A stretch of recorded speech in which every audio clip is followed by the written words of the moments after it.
So I was talking to you earlier about the ice storm that we just had and are still in. It's melting, and that we own cabin rentals. We are a small cabin rental business. We have three different kinds of cabin rentals. We have honeymoon cabins for couples only, adults only, and we have family cabins, and then we have budget-friendly tiny cabins. And running a cabin rental business is usually very fun. I mean, it's a fun job. And you're usually thinking about hospitality and how to make your guests happy. And it's just a fun job, and we really enjoy it. Until the weatherman tells you that there's freezing rain coming. Then you immediately switch into preparedness and readiness mode. So with that, we start by salting the sidewalks and the steps and the entryways to the cabins, and turn on the water,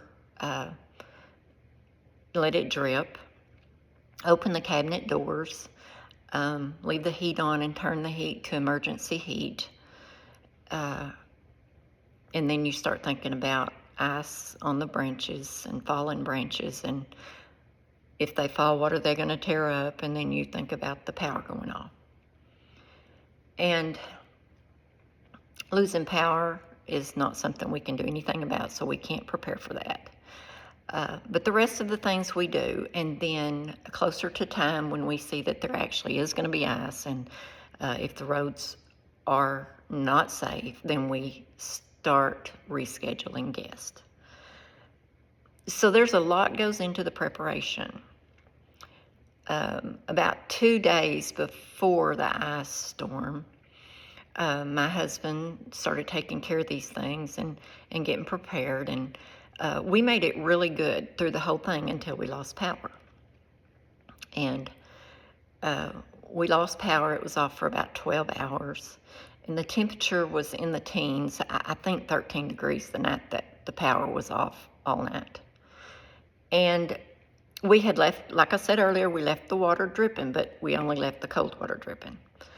And so when he got out and started checking things, we did have cold water. The water did not freeze up. However, we didn't leave hot water dripping, and the on-demand hot water tanks had frozen.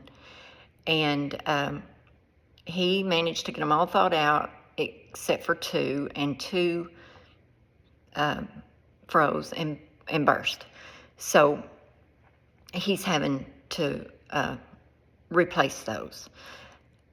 But I guess I'm trying to say, no matter what we prepared for in the cabin rental business or in life in general, sometimes you get thrown curves. And we could be upset about it, which wouldn't do us any good. But we could be upset about it. But in the big scheme of things, it's just not that big of a deal. And so we choose to just fix it and move on. And now we move back into the hospitality business, and which is much less stressful and much more fun.